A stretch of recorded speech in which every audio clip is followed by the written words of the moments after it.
Welcome to another episode of Truckgefühl. Wait a minute. No, we are still on Autogefühl, but it's commercial vehicle time here today because these are also sold in the millions. Maybe for your work, maybe for leisure, or maybe you drive this one for work and then drive a normal car just at home and so on. And we'll take you on a tour because there's news here with the Ford Transit and the Ford Tourneo. The Tourneo, the passenger version, the Transit, the Volkswagen, because those ones are being electrified now. So we're driving the PHEV. There's a special technology behind it. We'll dig deeper and have the question, does it make sense to electrify those commercial vehicles? We'll find out in the driving review and discuss it, and also give you a full tour. Exterior, interior, everything you need to know about the current Ford Transit Custom and the Ford Tourneo Custom. So now join me, Thomas, in full HD, full screen and full length. Let's go!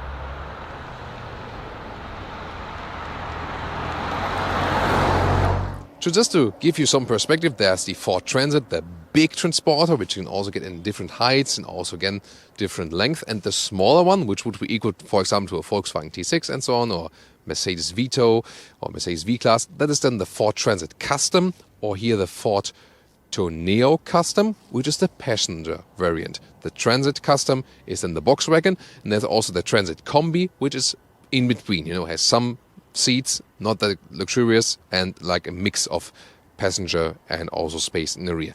And there are also different length or wheelbase available. Talk about more that in the side profile. Let's begin here with the front, because, look at that. For a commercial vehicle, this looks great. Seriously. I think this one here, the Ford Transit Custom or the Ford Tourneo Custom, is the best looking commercial vehicle in this segment.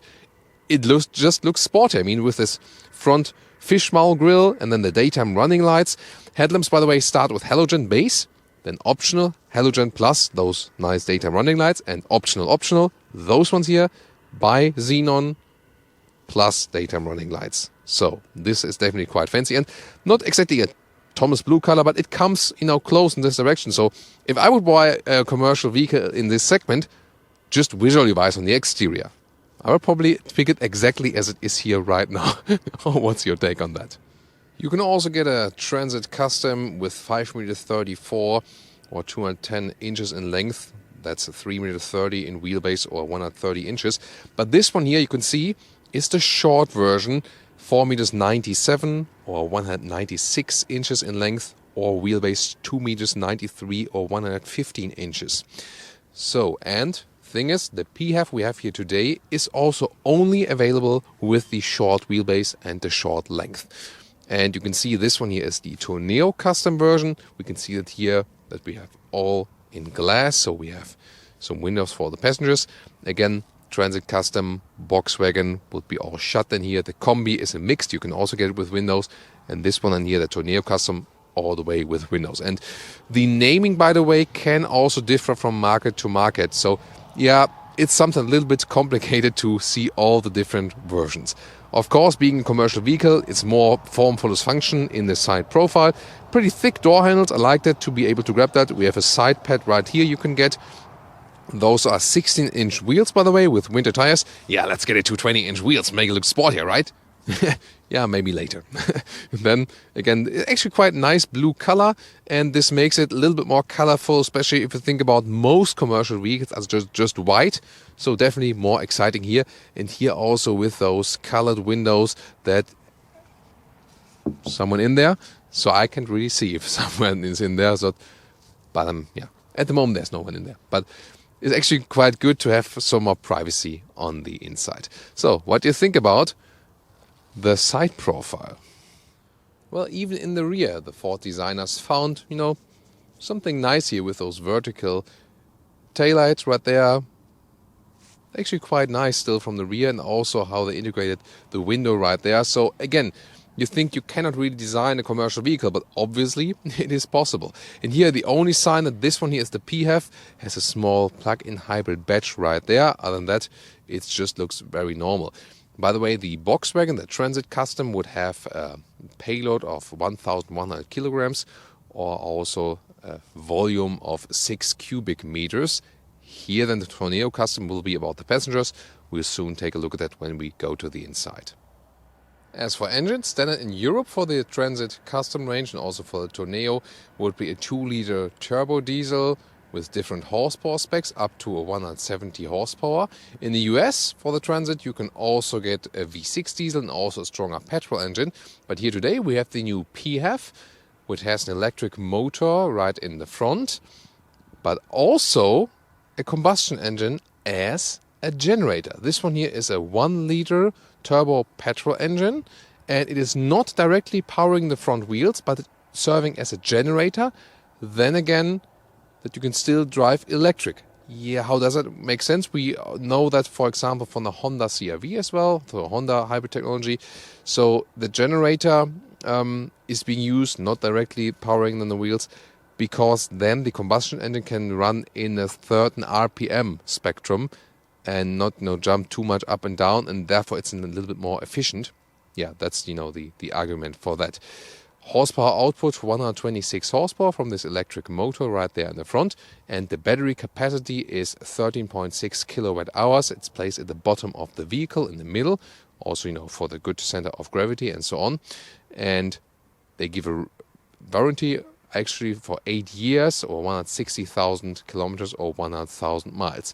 And recharging you can do here right, at the other side of the vehicle, right here.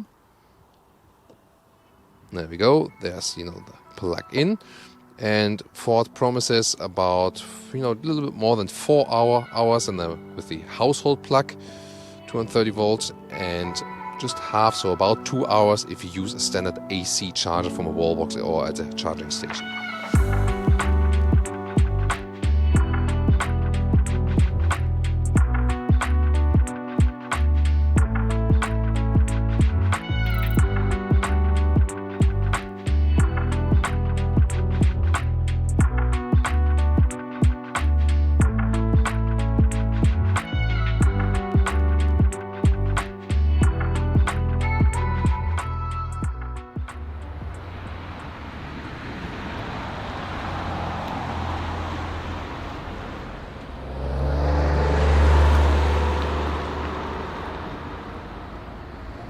This is the car key, pretty simple, and here it also says titanium chrome blue. That's the color code for today.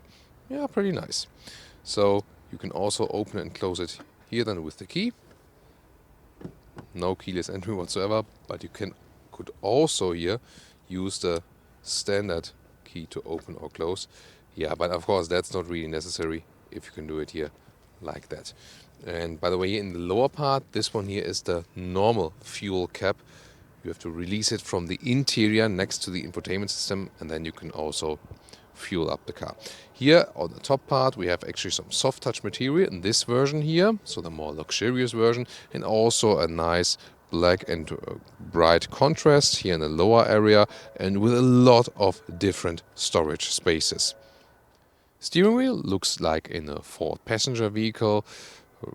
Different controls also, left side for example than for the cruise control, which is just a normal one here sadly in the PHEV. And then you also have some cup holders already starting right there, so there's really thought of a lot of storage. That's quite cool. The seats look actually quite comfortable here, in this case the animal skin setup, but you can also get for the whole range, Transit Custom and also Tourneo Custom, you can get black fabric seats or also black leatherette seats, for example, if you want a more animal friendly solution. Those ones are also electric with the controls. So yeah, again, this will be higher in the price. But then again, this is also probably the most fancy version you can find. And as PHEV, yeah, it will be actually quite expensive as well. So when we talk about prices, a normal, Transit or Tourneo, they're about 30,000 in Germany, for example, as the entry. About 5,000 euros difference, so the Transit Custom will be a little bit less expensive than 30, and this one a little bit more than 30. 5,000 euros difference then. When you get it as a PHEV, you have to pay 20k more. Yeah, that's a tough one. It's for, the market start. So the first customers will more be like, they really want to do that. Not for like, economical reasons. But we'll also talk more about that later once more. First of all, back to the interior now with the seating position, pretty much upright. And you can also change the steering wheel, but be aware there are some sharp edges here below that in between. So I'm happy to have the gloves here on at the moment. So then also not only in height, but also in reach. That's cool and quite often very rare in the segment. So I'm happy to be able to do that.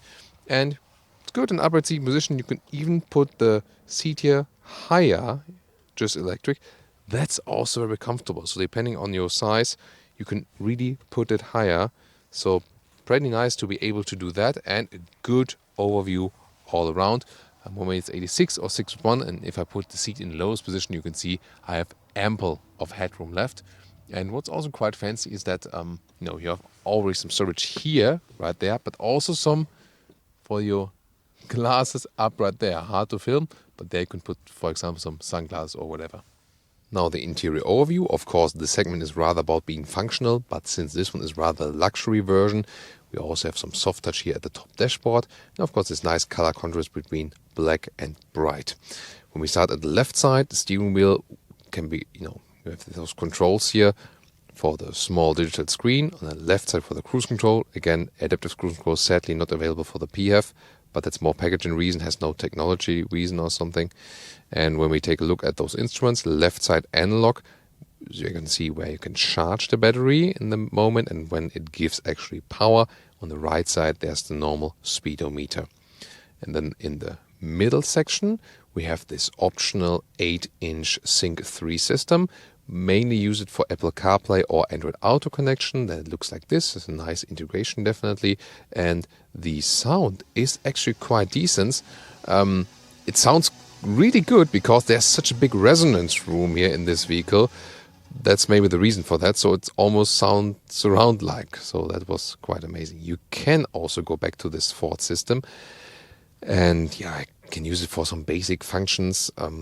But no matter if you have one with GPS or not, the thing is, it always goes back to your maps here for the smartphone, which is probably a good decision because the car internal GPS is also not that good. So if you deplug it, you can also access it right here. That's the normal GPS, then you can pinch and zoom. That's possible actually. But the one from, that is supplied with your smartphone will actually be better. Volume control is still here manual, you've seen it, but I'm not sure how long lasting is this rubber around there. Climate unit is still manual, but then again, a little bit blocked by this automatic shifting lever. However, if you put it down then to the driving mode, then you have a little bit more free access, but again here a little bit around the corner. Yeah, seat heating is available. And what else? There's also driving mode button right here. We'll talk more about that when we actually drive the car later. And then in the lower middle part, when you have your phone unplugged, MTV unplugged, then you have this cover right there to make it more beautiful. Other than that, you just leave it open that you can actually use this cable right there. And also adaptive cup holders in the lower part.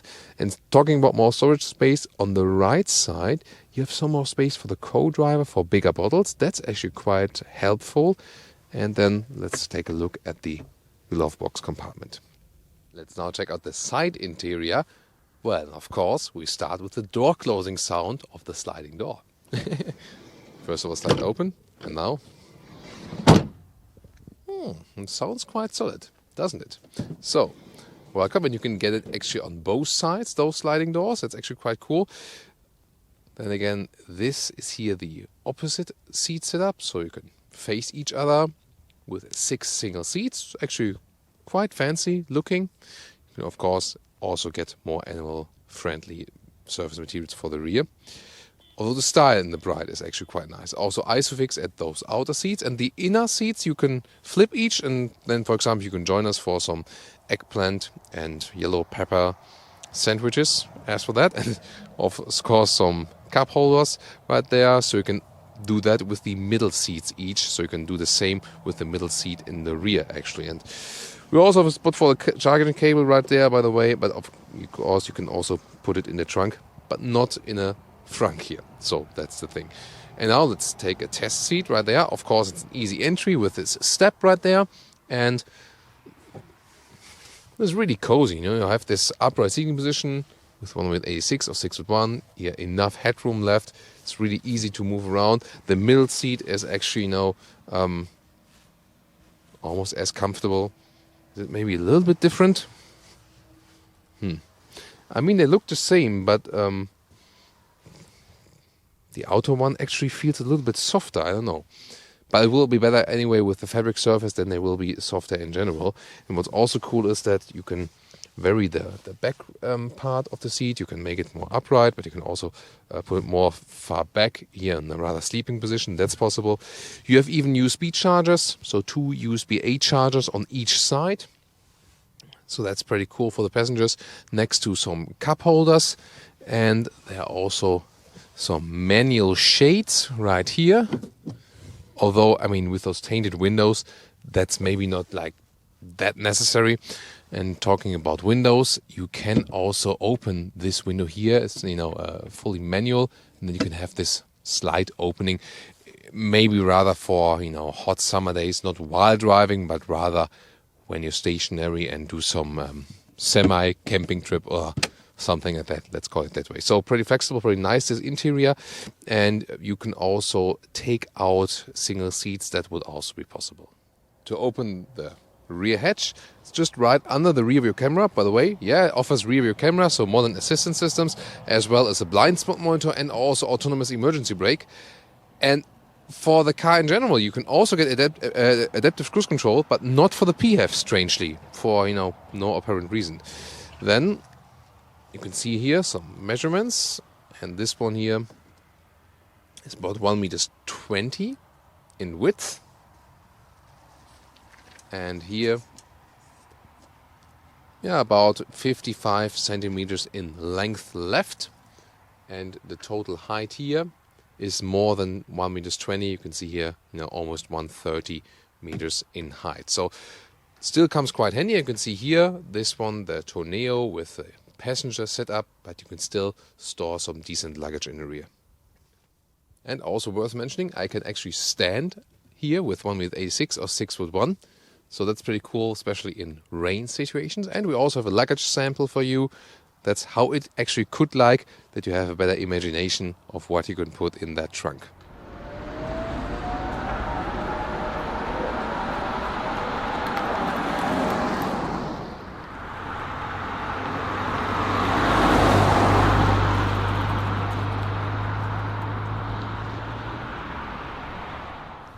Welcome to Thomas's Driving Lounge with the Ford Tourneo, or it could also be the Transit Custom, here then the Tourneo Custom. So it's just about what's on the interior. They will drive approximately the same, also because this one is the short wheelbase version. So, and we can pick different driving modes, and I start in the EV Now mode, so we really know that we are driving electric. And the charge here is about 3/4 something, so we have about 20 kilometers of pure electric range left. And it's especially astonishing. I mean, we know electric cars, meanwhile, definitely, of course, but driving with the Transporter, with the commercial vehicle, is something different, because you even more expect like a rattling diesel sound, some old school Transporter feeling, like more rough commercial vehicle style. And then you start here, all silent, and it's just cool. Immediately this car here feels like 5 years younger or newer. And it's just more relaxing to drive. And you can also have the recuperation, either when I lift the throttle right now, there is like a slight recuperation, and when I'm on the brakes, then there's also more recuperation, and only when the real brakes are being needed, they are being applied. And another choice would be to put this one here to the L mode, and like low. It would be comparable to using the engine brake in a combustion engine car, and then when I lift the throttle now, we have more recuperation, and this really feels like like a real braking process, and they can use more recuperation, especially if you go downhill for a longer time, for example. And I mean, this car still has some power when we do like 40 kilometers to 70 kilometers.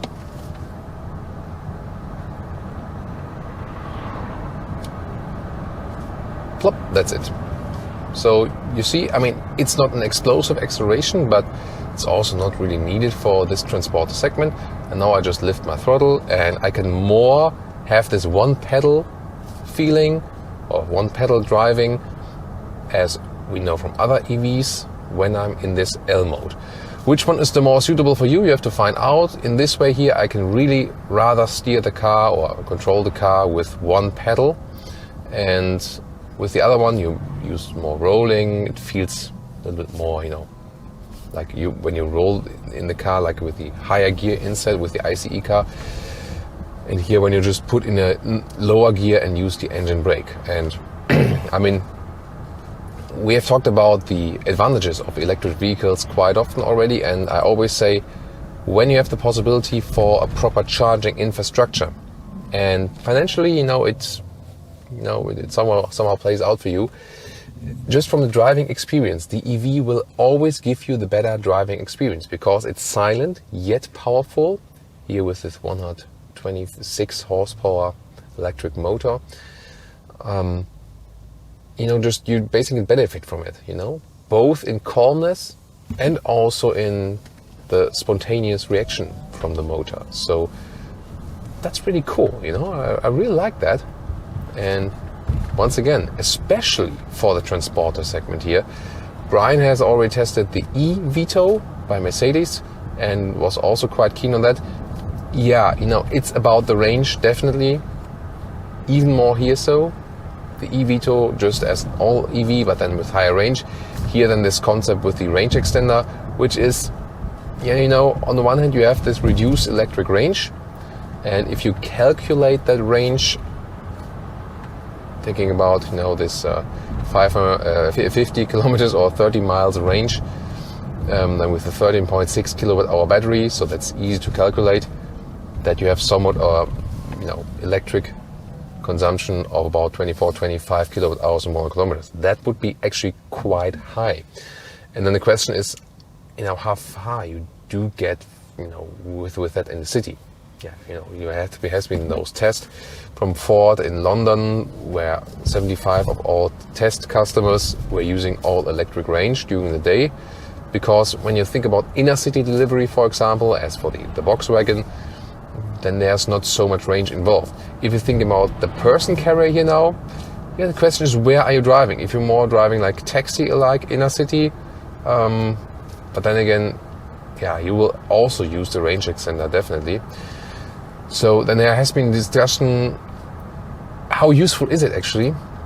Also, for example, with the Honda CR-V hybrid, which is using approximately the same technology, why would you use the combustion engine as a range extender, as a generator, and not directly powering the wheels? The reason for that is the combustion engine is most efficient in a certain RPM level, when it stays at constant RPM. And this is what's happening also with this generator concept.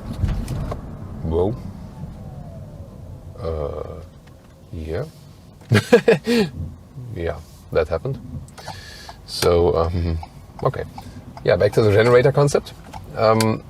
So, when you are running that generator at the same RPM level, just for generating power, it is actually more efficient than it would vary in the RPMs, and that's also how it can actually work. So that's a very interesting aspect, definitely.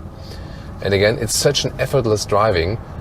It is actually fun to drive this one here. So it will count both for the Transit EV or Transit PHEV, and also here for the Tourneo PHEV.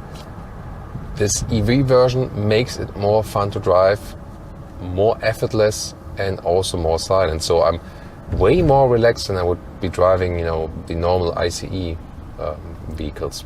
This one here could also be a competitor, of course, to a Volkswagen T6. And let's talk about the general features as well. I mean, you have this panoramic windscreen. There's also a heated windscreen available. That's, Ford does that quite often.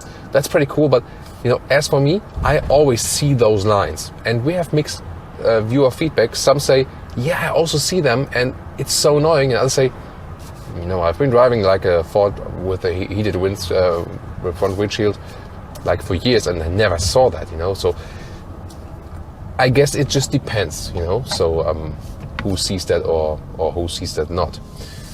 I do see it. But yet again, in wintertime especially, the question is where you live. In wintertime, it's really helpful, definitely. So, and now we can accelerate from standstill. Let's see how that one goes. Here we go. Whoa. 40 kilometers. That was quite, nice. So, now we can also set the digital speedometer there. What do you think, Jonas? That was quite quick. Yeah.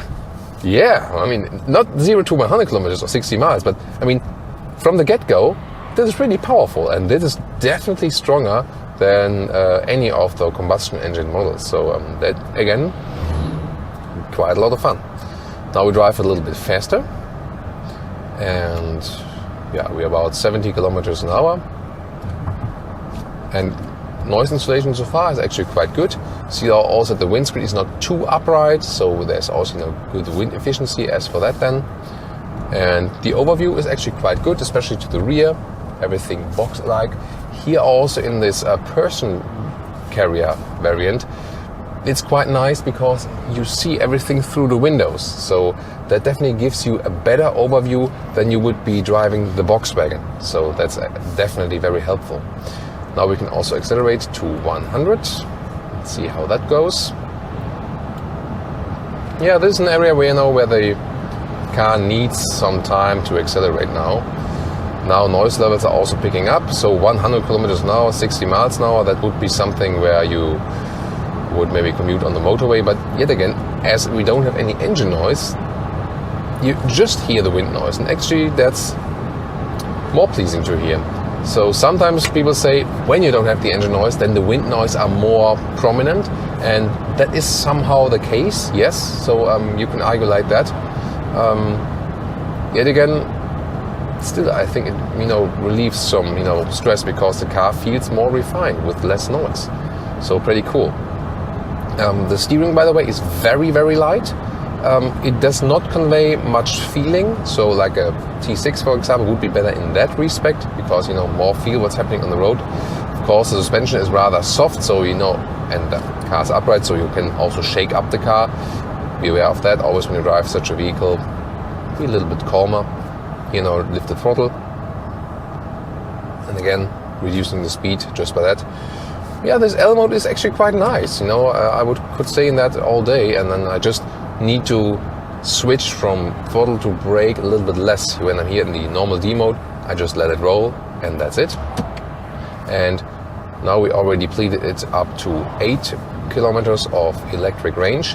And I want to talk about the other driving modes because we can go to EV later, and that means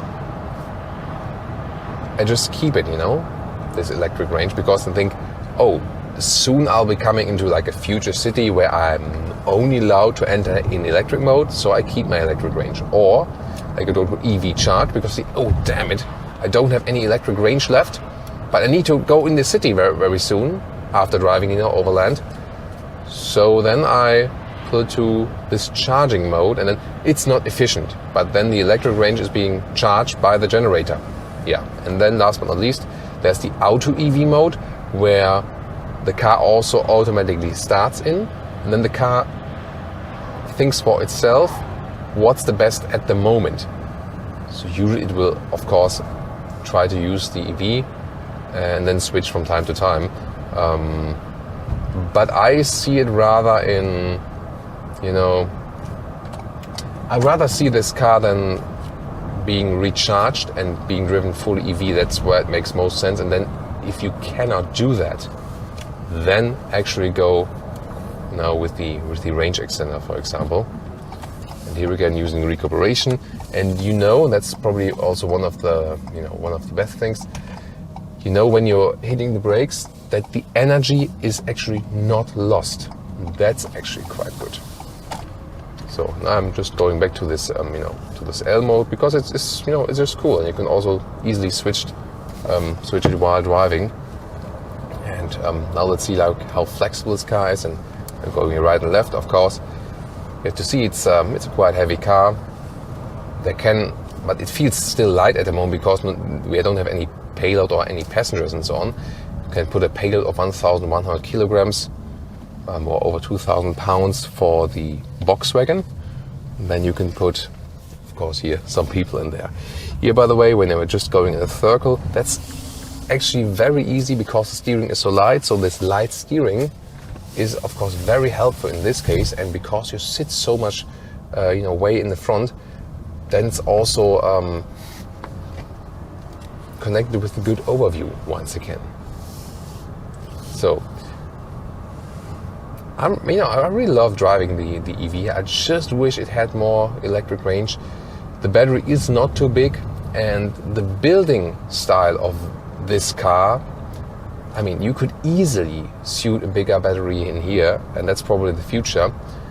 We have to see how that plays out, and if more and more customers actually go then for such a version here. At the moment, it's still too expensive, I think. Ford is actually thinking about making it less expensive when more customers go for it. Yeah, but then there have to be some customers who go for that first. That's the thing, But definitely very interesting. Oh, and there's some other Transit guys here. Also, they're filming another Ford Transit version and searching for some local filming spots, obviously. Yeah, we had some nice routes here for you. Actually, I'm quite surprised that the noise insulation is quite good, and this EV driving, of course, contributes then to a calmer driving. That's quite good. Suspension-wise, again, it's set on a soft tone. Without payload here, we don't feel that it would, would be rough here now, like a rough road here now. Of course, it's a commercial vehicle still, but still, considering it's a commercial vehicle, it's relatively easy to drive, relatively silent, stressed by the EV factor, and the suspension is also not too rough. And I'm just doing some freestyle driving, so I'm also quite happy to have some turning situations here. Now I can do full circle. I go to the reverse mode. Now there I have also the rear view camera. Resolution could be a little better, but this is, when you're driving such a vehicle, this is so extremely helpful. You have a good overview, yes, but this relieves some stress as well. That's really cool. So now I gotta go to the EV Now mode again, that I'm having this all electric drive, because there's 4 kilometers of range left, and I'm just doing some acceleration right now to intentionally deplete the battery. Let's also see if that car, is doing anything where I don't want it, when I do some braking, acceleration. Because I see this, this analog charging meter or this analog power meter always popping up and down the output, and then back to the recuperation again. Because at the end of the driving review, I want to show you, let's experience together, how is it different when this range extender is actually on, So how does it feel then? Here again with the steering wheel, which is actually a quite good size for the vehicle, definitely. So more and more I get used to the vehicle, the more and more it just feels like a passenger car. And I would really say from this EV driving, what I can conclude, having this one here as the electric version makes a transporter, no matter if it's the Volkswagen or in the passenger version, it makes those transporters feel more like normal cars, like passenger vehicles, and make them easier, more approachable. and just more, more comfortable to drive. So that's something really, really cool. So even though the range is not that high, I can just say, driving experience-wise, it's totally worth it. The question is just if it's also worth it price-wise, and this will be very, very tricky at the given stage. You need some governmental benefits as for that. So there's also not the full fuel tank. So at the moment it says like, we have not the full range. Remember that at 500 kilometers or 300 miles is the overall range, including the range extender from the petrol engine then. And again, the petrol engine does not power the wheels directly, it just generates power. Probably the range will be also a little bit less than there, but you just buy this vehicle if you do not commute or have very, very long kilometers or mileage runs per day. You rather use it when you keep it steady, do more street driving and so on. And well, so far it went down and down and down in the kilometer range, and now I really have to work this car that the range is being depleted. I get onto the normal road again. And let's see how that one plays out. This will probably be the final acceleration pure electric. It only says 1, like a blue 1. And let's see, now it says 0. So do we hear anything yet? I mean, I will still drive with the electric motor, yes, but... there it is. It's not, not that significant to hear, but you do hear a combustion engine now. And it actually also reacts, so when I'm hitting the throttle more, it also turns up the RPM. Of course, it will still, remain in a certain RPM threshold, and therefore be more efficient. It's a strange feeling now, because you feel that on the one hand you're driving all electric, on the other hand there is still this combustion engine, and that sounds a little bit now like CVT-like, like with those continually variable transmissions where you have this effect. But also, rather keep at the same RPM. It's really interesting. And I have to say, not necessarily pleasant when you hit the throttle majorly.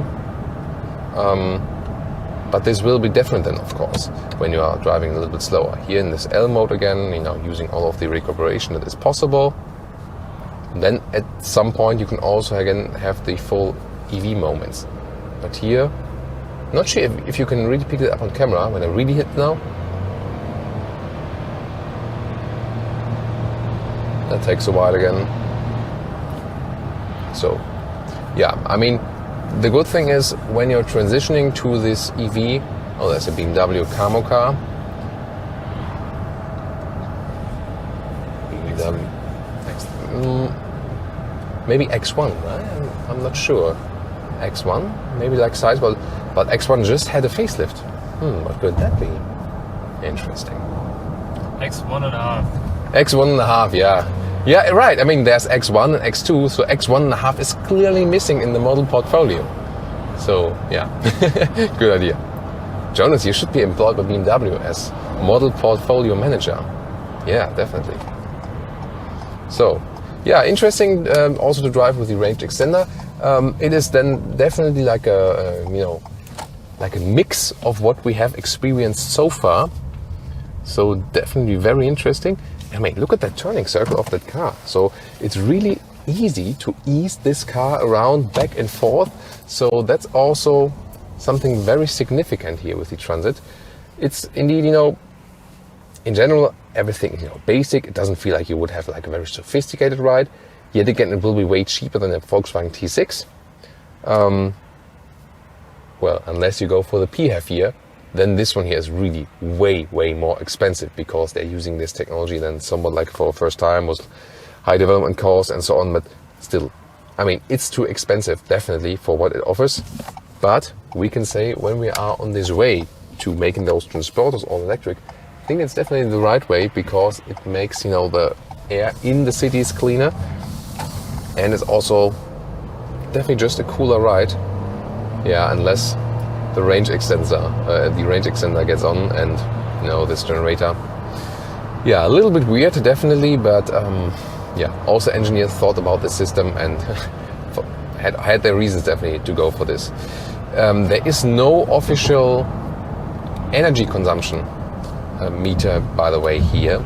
So the only thing we can see here is the liter consumption on 1 kilometers, and this is then of course mixed again with the electric drive, and so it says at the moment 2.6 liters on 1 kilometers. So hard really to measure that, unless we can, you know, we can try to reset those values and then see what it says when we are depleted on the battery, you know, on the battery electric range now, and just drive on that and see, you know, what the car says now, because it takes a while to calculate that. See how that one plays out. Yeah, and now it says about 12 liters on 100 kilometers, and that's, you know, a little bit more realistic. Thinking about, we were shuttled in a diesel vehicle earlier of a transit, and that one was having like a fuel economy of about 8 to 9 liters diesel on 100 kilometers.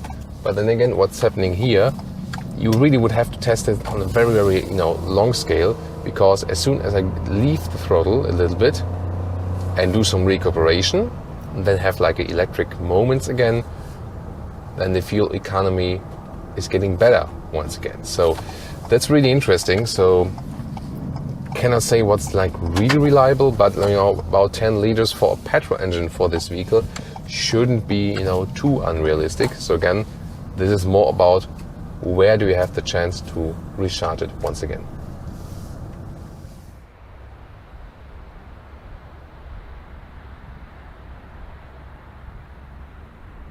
And by the way, guys, you know that electric vehicles and PHEVs, they have to create a certain sound now that people actually hear it, especially people who cannot see that well. And even more so important, when you put it in reverse gear, you know, like those doot doot doot from commercial vehicles. So here a very interesting sound when I put in reverse gear. Listen to that.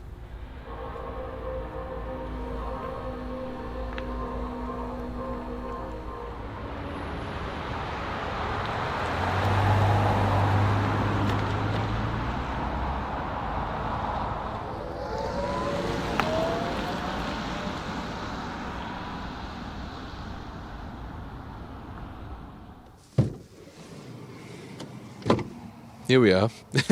So now we're coming to our conclusion for today with the Ford Tourneo Custom, and of course the same will also count for the Ford Transit Custom PHEV. Well, first of all, as for the exterior, both the Transit and the Tourneo, they look actually quite fancy in this segment, and maybe that's also one of the reasons why they're so successful worldwide, next of course to a quite good price-performance ratio. Then on the interior, of course you cannot expect the highest build quality, but it's actually quite functional, and especially, you know, all the storage space you have is quite good.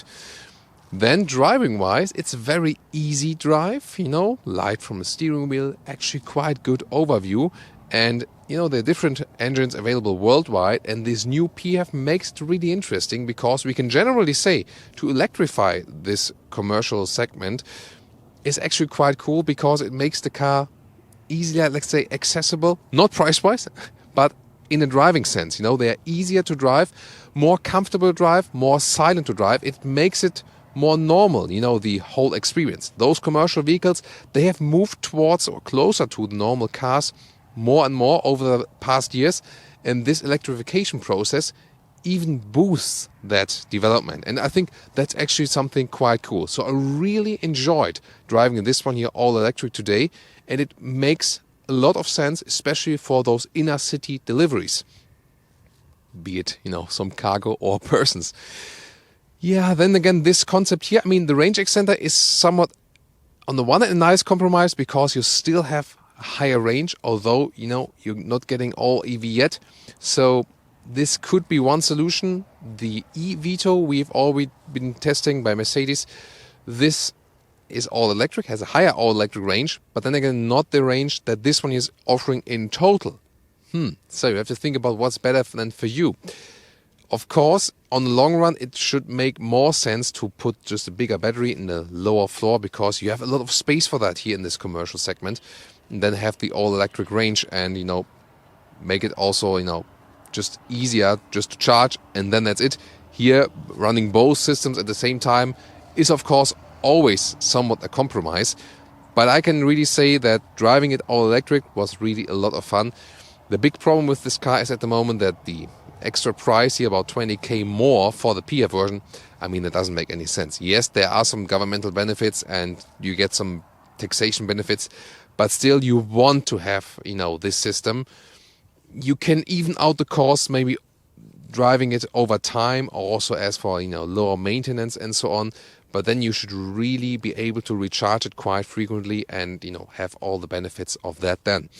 So far, we only have to hope that Ford also goes down with the price difference as for that respect.